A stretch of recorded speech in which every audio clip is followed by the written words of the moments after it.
তারা শুধু মিলাদ পড়ে, তারা শুধু জানাজা পড়ায়, তারা বিয়ে পড়ায় আর বিয়ে খসায়।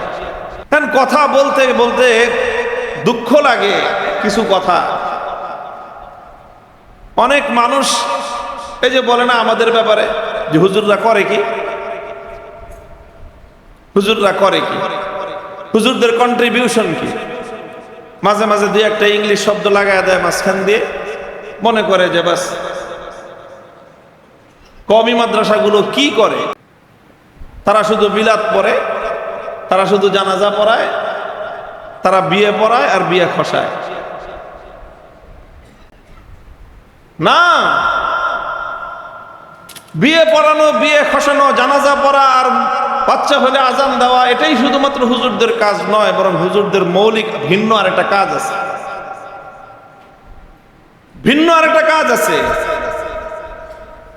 এবং এই জায়গায় যারা দুনিয়ার এই চরম উৎকর্ষতার, আজকের একবিংশ সময়ের চরম উৎকর্ষতার এই সময়ও পাশ্চাত্য জ্ঞান এবং বিজ্ঞান, আমি উভয়টার কথাই বলছি, পশ্চিমা জ্ঞান এবং বিজ্ঞান উভয়ের দৃষ্টিতে তাদের সকল মেহনত এবং তাদের সকল জ্ঞান গবেষণার ভিত্তিতে তারা মনে করে মস্তিষ্কটাই হলো মানুষের মূল কন্ট্রোলার।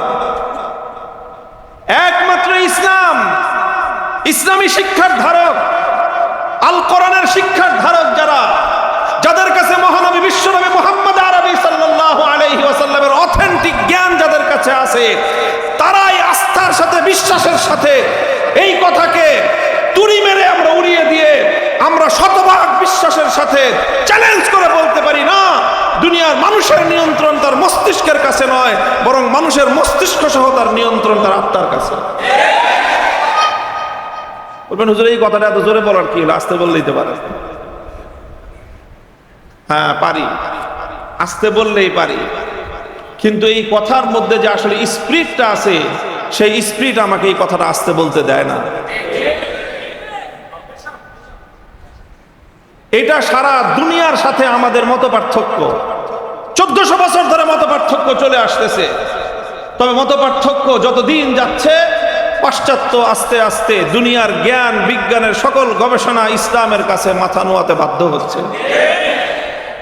এবং একটা সময় আসবে সারা দুনিয়া এই কথা অকপটে স্বীকার করবে যে না, মস্তিষ্ক নয়, আল্লাহর পয়গম্বর 1400 বছর আগে যে কথা বলেছেন যে মানুষের মস্তিষ্ক সহ সব কিছুর নিয়ন্ত্রণ আসলে মানুষের আত্মার কাছে। কাজে এই জন্য সর্বপ্রথম এবং সবচেয়ে গুরুত্বপূর্ণ কাজ হলো আত্মাকে পরিশুদ্ধ করো, সব পরিশুদ্ধ হবে।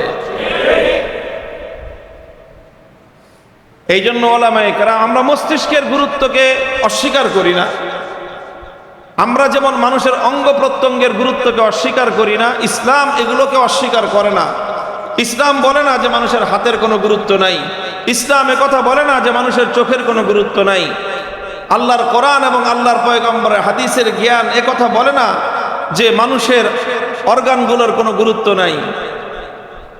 ঠিক এরকম ইসলাম এটাও বলে না যে মানুষের মস্তিষ্কের কোনো গুরুত্ব নাই। তবে আল্লাহর নবীর হাদিস যে কথা বলেছে সেটা হলো এই, মানুষের অঙ্গ প্রত্যঙ্গের চেয়ে মানুষের মস্তিষ্কের গুরুত্ব বেশি, মানুষের মস্তিষ্কের চেয়েও মানুষের আত্মা এবং কলবের গুরুত্ব বেশি। আচ্ছা, এই গুরুত্বের পার্থক্যে, এই পার্থক্যটা এত গুরুত্বের সাথে এত বোল্ডলি, লাউডলি কেন বলতেছি আমি ভাই? এটা বলার মূল কারণ হলো এই যে আপনি আপনার প্রধান যে লক্ষ্য, আপনার প্রধান এইম কোনটা হবে, আপনাকে প্রধান এইম ঠিক করতে হবে। ইসলাম প্রধান এইম ঠিক করেছে, সর্বপ্রথম তুমি কলব এবং আত্মাকে শুদ্ধ করো, পরিশুদ্ধ করো। ওলামায়ে কেরাম বলেন যে এই যে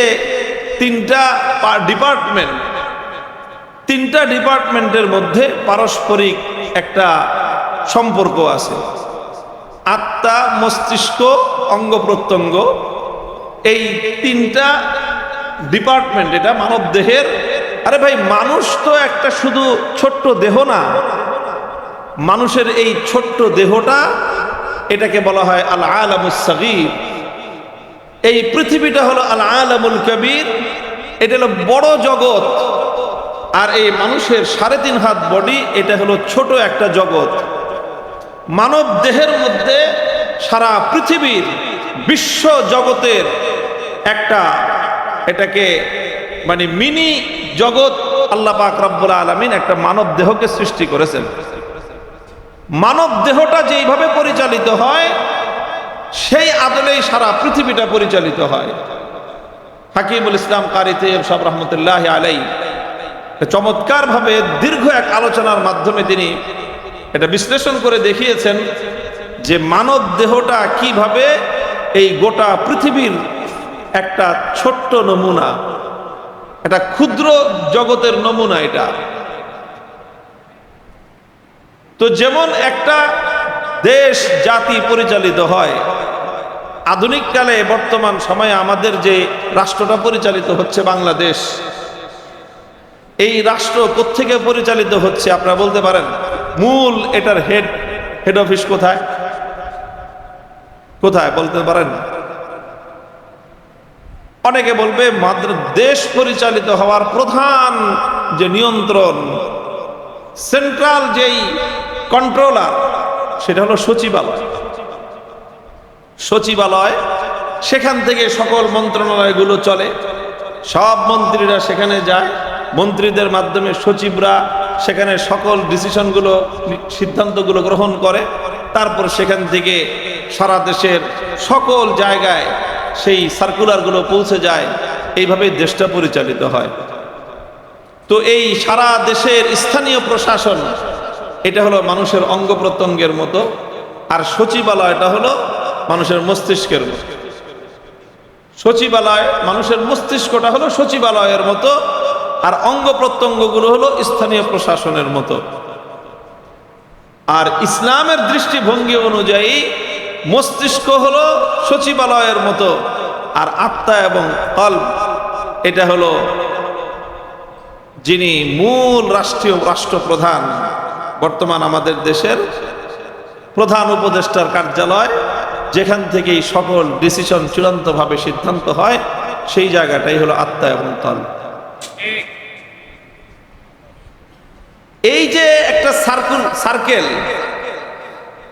যেখানে হয় রাষ্ট্রপ্রধান আর না হয় সরকার প্রধান, প্রধানমন্ত্রী বলেন অথবা রাষ্ট্রপতি বলেন, যিনি রাষ্ট্রের মূল নির্বাহী, ডিসিশন মেকিং যার হাতে, যিনি ডিসিশন মেকার, তিনি কখনো গণভবনে থাকেন, কখনো তিনি যমুনায় থাকেন, কখনো তিনি প্রাইম মিনিস্টার কার্যালয়ে থাকেন। যেখানেই থাকুন সেখান থেকেই হলো মূল সিদ্ধান্ত এবং মূল আপনার যেই ডিসিশন সেখান থেকেই নির্ধারিত হয়।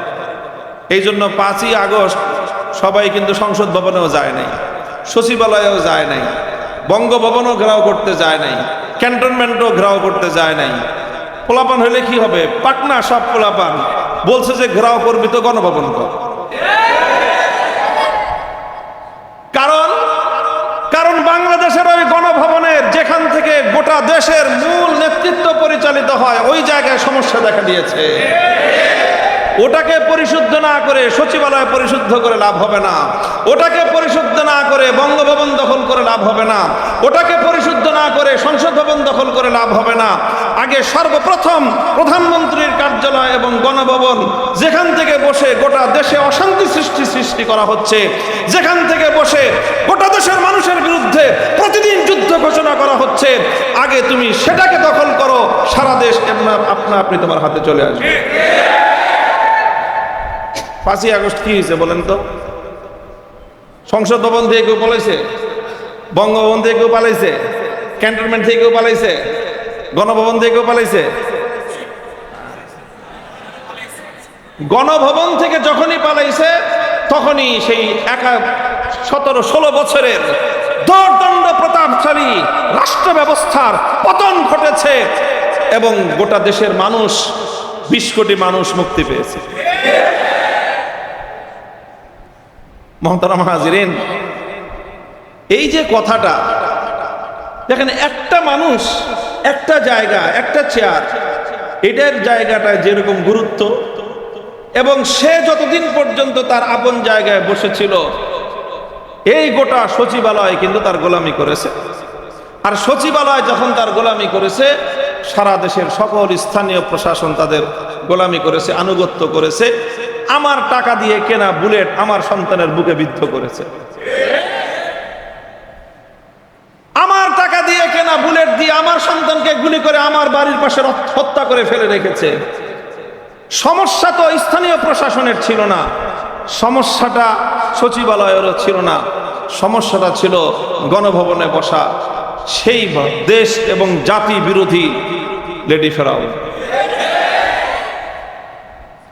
তো এই জন্য আমি এই জুলাই এবং আগস্ট বিপ্লবের এই সৈনিকদেরকে আমি স্যালুট জানাই, যে তারা বলছে যে অন্য কোনো জায়গায় গিয়ে লাভ হবে না, চূড়ান্ত জায়গায় হিট করো, ওখান থেকে আসল শয়তান যদি বিদায় নেয় গোটা দেশ এমনিতেই শান্ত হয়ে যাবে।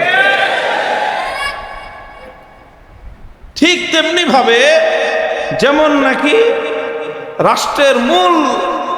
রাষ্ট্রের মূল চেয়ারে যে বসে থাকে তার সার্কুলার যায় সচিবালয়, সচিবালয় থেকে সেটা প্রসেসিং হয়ে সারা দেশের স্থানীয় সকল প্রশাসনগুলোতে সেটা বণ্টিত হয়, এবং সেইভাবেই একটা রাষ্ট্র ব্যবস্থা, রাষ্ট্রযন্ত্র তার কার্যক্রম পরিচালনা করে।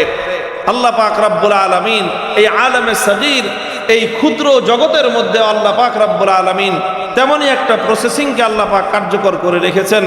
কলবের মধ্যে, আত্মার মধ্যে, গোটা এই মানব দেহের প্রধান যিনি এই দেহর মূল বাদশাহ অর্থাৎ দেহের বাদশাহ অন্তরের মধ্যে বসে আছে। অন্তর থেকে মস্তিষ্কের মধ্যে সে নির্দেশনা সাপ্লাই দেয়, আর সেই মস্তিষ্ক আত্মার নির্দেশনা অনুযায়ী গোটা দেহকে পরিচালিত করে, এবং সেইভাবেই একটা মানুষের যাবতীয় অ্যাক্টিভিটিস পরিচালিত হয়। এই কথাটা কেন বললাম? এই কথাটা এই জন্য বললাম যে আমাদের বর্তমান শিক্ষা ব্যবস্থা, রাষ্ট্রীয় ব্যবস্থা এবং আন্তর্জাতিক অঙ্গনের যত সিস্টেম পরিচালিত হচ্ছে, শিক্ষা দীক্ষা এবং সকল কারিকুলামের মূল টার্গেট এবং মূল লক্ষ্য হলো মানুষের যেই মস্তিষ্ক দিয়ে মানুষ চিন্তা করে, সেই মস্তিষ্ককে শার্প বানাও, সেই মস্তিষ্ককে দক্ষ করো, সেই মস্তিষ্ককে যোগ্য বানাও, যাতে একটা মানুষ ভালো সার্ভিস দিতে পারে, একটা মানুষ যেন ভালো কাজ করতে পারে, সে যেন কর্মদক্ষ হতে পারে। সারা দুনিয়ার মেহনতের মূল টার্গেট হলো মস্তিষ্ককে কেন্দ্র করে। আর ইসলামী শিক্ষার মূল টার্গেট হলো যে না, শুধু মস্তিষ্ক নয়, বরং মস্তিষ্কের ভিতরে থেকে, অন্তর থেকে, বুকের বাম পাশ থেকে যেই অর্গানটা মস্তিষ্ককে পর্যন্ত নিয়ন্ত্রণ করতেছে, যার দ্বারা মস্তিষ্ক পর্যন্ত প্রভাবিত হচ্ছে খুব সূক্ষ্মভাবে, সেই জায়গাটাই হলো মানুষের আত্মা। আত্মা যতদিন পর্যন্ত পরিশুদ্ধ না হবে, ব্রেন ততদিন পর্যন্ত পরিশুদ্ধ হবে না। আর ব্রেন যদি পরিশুদ্ধ না হয়, মানুষের অর্গানগুলো সঠিক কাজ করবে না। মোহতারাম হাজিরিন, প্রশ্ন হলো আত্মার পরিশুদ্ধি হবে কিভাবে? আত্মার পরিশুদ্ধি হয় কিভাবে? ইসলামী শিক্ষা এবং চলমান বিশ্ব ব্যবস্থায় যেই সারা পৃথিবী জুড়ে যেই শিক্ষা এবং যেই জ্ঞান গবেষণা চলছে, তার মধ্যে মৌলিক একটা পার্থক্য, এই কথাটা আপনি নোট করে রাখবেন, যে ইসলামী শিক্ষা এবং বর্তমান পাশ্চাত্য প্রবর্তিত শিক্ষা দীক্ষা ব্যবস্থার মধ্যে মৌলিক পার্থক্য হলো এই: ইসলামী শিক্ষার মূল লক্ষ্য হলো মানুষের আত্মাকে পরিশুদ্ধ করা, আত্মাকে সঠিক করা। আর জাগতিক পাশ্চাত্য প্রদত্ত শিক্ষা ব্যবস্থার মূল লক্ষ্য হলো মানুষের মস্তিষ্ককে পরিশুদ্ধ করা। এখন আত্মা মূল না মস্তিষ্ক মূল, এটা নিয়ে একটা ভিন্ন আলোচনা আছে। আলহামদুলিল্লাহ, বিভিন্ন গবেষণার মাধ্যমে এটা প্রমাণ করে দেওয়া সম্ভব যে মানুষের মস্তিষ্কের চেয়েও আত্মা বেশি প্রভাবক। আত্মার প্রভাব মস্তিষ্কের উপর চলে, মস্তিষ্কের প্রভাব আত্মার উপর চলে না। আলা ইন্না ফিল জাসাদি মুদগাতান ইযা সালুহাত সালুহাল জাসাদু কুল্লুহু ওয়া ইযা ফাসাদাত ফাসাদাল জাসাদু কুল্লুহু আলা ওয়া হিয়াল কলব। আত্মাকে পরিশুদ্ধ করবেন কিভাবে? আল্লাহ পাক রব্বুল আলামিন মানুষের আত্মাকে পরিশুদ্ধ করবার জন্য আল্লাহ আসমানি ইলম দান করেছেন, ওয়াহির ইলম। ওয়াহির ইলম যেটা আল্লাহর পক্ষ থেকে ওয়াহির মাধ্যমে, পয়গম্বরদের মাধ্যমে, আম্বিয়ায়ে কেরাম আলাইহিমুস সালাতু ওয়াস সালামদের মাধ্যমে জগৎবাসীর কাছে যে ইলম এসেছে, ওই ইলমটাই হলো মানুষের আত্মার পরিশুদ্ধের প্রধান চাবিকাঠি, প্রধান হাতিয়ার। এই জন্য ভাই ইলমের খুব দরকার। ইলমের দরকার এই জন্য যে ইলমের দ্বারাই মানুষের আত্মা পরিশুদ্ধ হয়। এবং সেটা কোন ইলম? সেটা ওয়াহির ইলম, সেটা ওয়াহির ইলম। এই ওয়াহির ইলম যাদের কাছে আছে তাদেরকেও বুঝতে হবে এবং অন্যদেরকেও বুঝতে হবে যে এই ওয়াহির ইলমের ধারক যারা, তারা হলো প্রধানত মানুষের আত্মার চিকিৎসক, মানুষের হার্ট স্পেশালিস্ট। তারা হার্ট স্পেশালিস্ট হলেন তারা যাদের কাছে আসমানি ওয়াহির ইলম থাকে। এবং এই ওয়াহির ইলমের মাধ্যমে মানুষের ধীরে ধীরে ধীরে ধীরে মানুষের আত্মাটা পরিশুদ্ধ হয়। মানুষের আত্মা যখন পরিশুদ্ধ হয় তখন সেই আত্মা মস্তিষ্ককে সঠিকভাবে পরিচালিত করে। আর মস্তিষ্ক যখন সঠিক হয়ে যায় তখন মানুষের গোটা দেহ সুন্দরভাবে পরিচালিত হয়। এই জন্য উলামায়ে উম্মত তাদের অনেক বড় দায়িত্ব এবং জিম্মাদারি। আলেম সমাজের প্রধান দায়িত্ব হলো, আলেম সমাজের প্রধান কাজ হলো মানুষের আত্মার উপর মেহনত করা, মানুষের আত্মাকে পরিশুদ্ধ করার মেহনত চালানো। এটা আলেমদের ফার্স্ট প্রায়োরিটি। একজন হার্ট স্পেশালিস্টের মূল কাজ কি? তার কাজ মানুষের স্নায়বিক চিকিৎসা করা নয়। একজন হার্ট স্পেশালিস্ট যেরকম তার মূল কাজ মানুষের ব্রেনের চিকিৎসা করা নয়।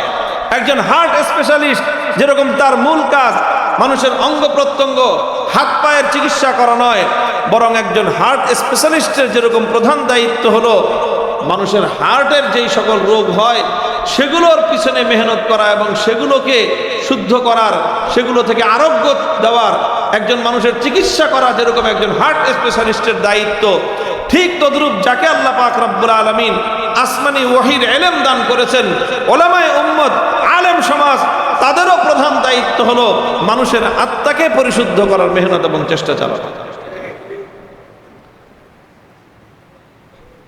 খলিফাতুল মুসলিমিন ওমর ফারুক রাদিয়াল্লাহু তাআলা আনহু তিনি একদিন একজনকে জিজ্ঞাসা করলেন যে তুমি কি জানো যে মা ইয়াহদিমুল ইসলাম, যে ইসলামকে ধ্বংস করে কোন জিনিস? অর্থাৎ দুনিয়ার আল্লাহ প্রদত্ত যে সিস্টেম, এটাকে ধ্বংস করে কোন জিনিস? তো তিনি বললেন যে না, আমি জানি না, আপনি বলে দেন। হযরত ওমর ফারুক রাদিয়াল্লাহু তাআলা আনহু তিনটা কথা বললেন। ইয়াহদিমুহু জাল্লাতুল আলিম ওয়া জিদালুল মুনাফিক বিল কিতাব ওয়া হুকমুল আইম্মাতিল মুদিল্লিন। তিনি বললেন যে জগৎ থেকে আল্লাহ প্রদত্ত সিস্টেম ব্যবস্থা ইসলামকে ধ্বংস করে সর্বপ্রথম জাল্লাতুল আলিম।